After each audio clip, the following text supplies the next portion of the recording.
Happy Halloween, everybody! It's that spooky time of year where the creepiest and nastiest films find themselves on the movie screen. We tremor at the thought of Michael Myers lurking behind us, and we are terrified of Freddy Krueger attacking us in our dreams. What about classics like Dracula or Frankenstein? The Invisible Man, what's scarier than a guy you can't see? No one can see him coming. But of all the horror films to come out in the last decade, nothing is as wretched or as scary as this 2017 horror classic. My friends, can your heart stand the shocking taste of the Emoji Movie? Look, back in 2017, I actually bought a ticket to see this crap that featured crap played by Patrick Stewart. I think this movie is most memorable for the hype it received, and when I say hype, I mean nearly every person on the planet coming together to take a giant poo emoji on this project. People thought the idea was stupid from the beginning, and in hindsight, I think everybody was being a little too obnoxious. People read the idea as a sad attempt to connect with the hip younger crowd. Groups of 10-year-olds who are using Snapchat and filters, making jokes on their phones. Why not make an entire movie revolving around this concept? It felt annoying to begin with. Like, what if they made a movie about Pogs at the height of their popularity? But this concept wasn't really just based on a popular product. Emojis have been used for more than a decade now, and they stand as a form of communication. So I can see why an executive would want to attempt a feature-length version of this. It feels like an indulgence, pandering to the audience, and it is, but at the same time, I think I was giving it more optimism beforehand because other movies that were selling a product or could potentially become dated ended up being some of the best movies in their year, like in the case of the Lego Movie or Wreck-It Ralph. In that regard, it may feel like a ripoff of those better movies, and it kind of is, but I wasn't ready to completely write the Emoji Movie off. I just went to the theater, put on a calm emoji face, and let the film roll. And it was a complete waste of time. That gave me almost nothing to be positive about. This idea was written by studio executive, no doubt. It came from Sony Animation, whose films have ranged from expressive and subversive to corporate and shallow. This is the same studio that made 3 open season sequels, but they also release a Surf's Up or Cloudy with a Chance of Meatballs once in a while. But sometimes you're going to get your angry emoji on and sit through something that I think only a 7-year-old or younger would enjoy. Some movies are made only for kids, and this is one of them. When I was younger, I would look at food condiments or other inanimate objects and think, hey, if Toy Story did it, why can't they make a movie about cereal boxes coming to life? Not the cereal mascots themselves, I mean like the actual boxes. It's an idea that on paper, I just don't think would work. Toys are a good concept because they already have expressive, sometimes human-like figures. Not everything that's inanimate can be turned into a lovable character. In the case of the Emoji Movie, I felt the same way. How are you going to have a movie revolve around different faces and pictures that are on a phone?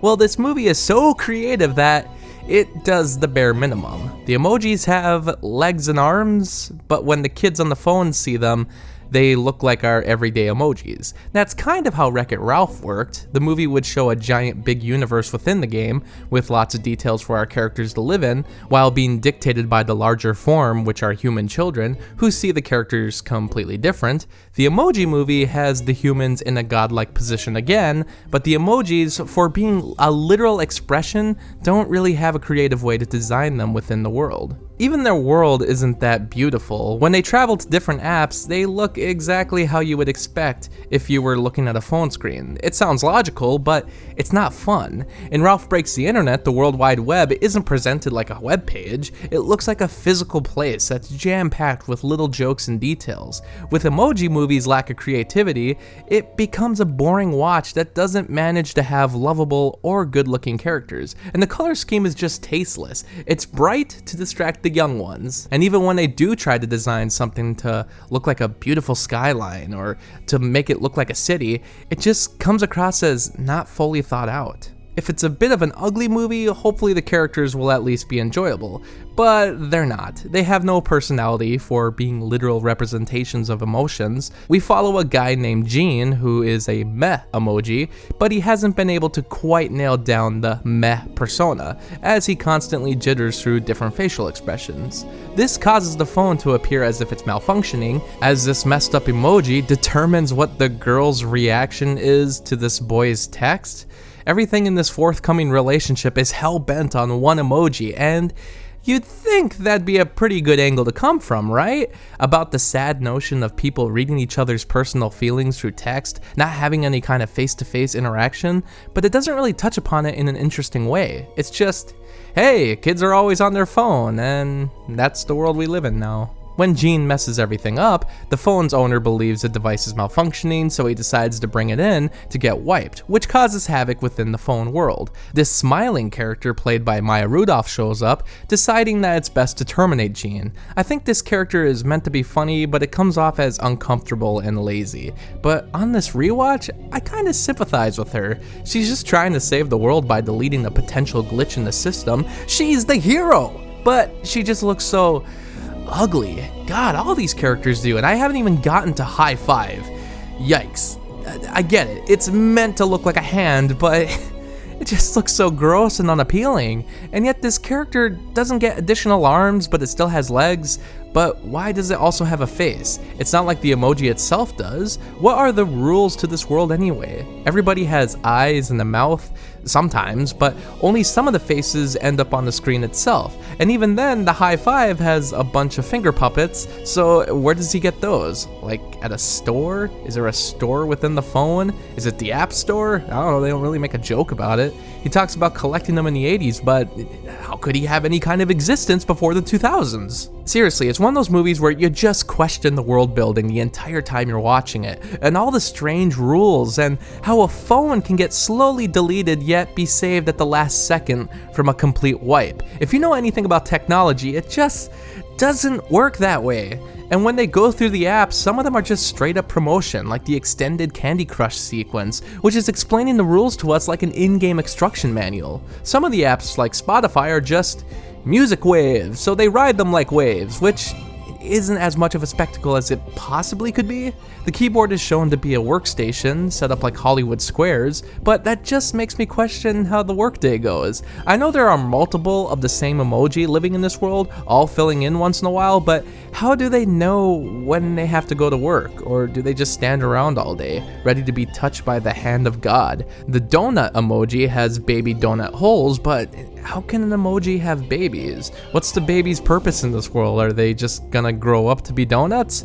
You have less popular emojis, which hang out in this secluded area, and one of them is the eggplant emoji, but that's just so confusing. I get that you don't really want to make any common eggplant jokes here in a movie that's made for children, but why have it in the unpopular room to begin with? Because we all know that a middle school boy wouldn't be holding back from the eggplant emoji. Give me an effing break. But I'd be fine with the stretching of the rules if the world was creative. But it's not, and I'd be fine with everything being basic if the story was enjoyable. But it's not. It is about as by the numbers as you can get. Gene wants to be more than what he was made to be. We've seen that many times before. The female of the group wants to go beyond her princess persona, and yet, instead of going off on her own at the end, she decides to stick with Gene.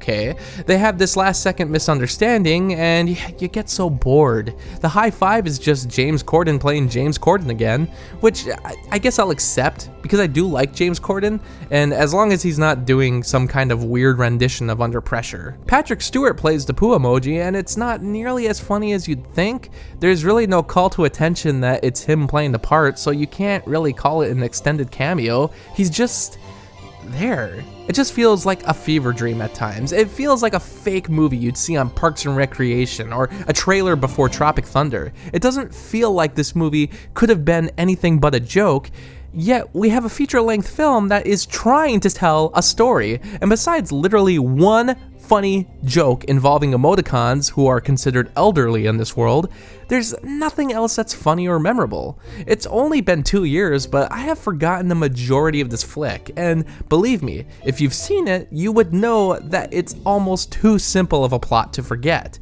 I guess the only thing I can actually say is that it's not as terrible as everyone made it out to be. It's not pleasant or funny, but it still goes by quick. It's still animation, which I'll always appreciate because it takes hours and hours of hard work to pull this off. People like to go after it because it was a big movie made by a big studio and without any kind of self-awareness, which I understand, but it's not at all the worst movie you'll ever see, and if it is, you're lucky and must not watch too many films. You'd think that this is the knockoff for how weird it feels, but there's already a knockoff called MojiCon, so maybe that'll be on my horizon someday. It's pretty bad that I need to actually question which of the two would be worse. In any case, it's still bad. Not as bad as I remember, I guess, just because it felt like an easier sit this time. You'll probably call me crazy, but I'd still watch this over Open Season 1 or 3 because it just goes by faster, and it doesn't piss me off. It mostly just baffles me. For the Emoji Movie, I'll refer to Owl with this. On a scale of 1 to 10, it's not good.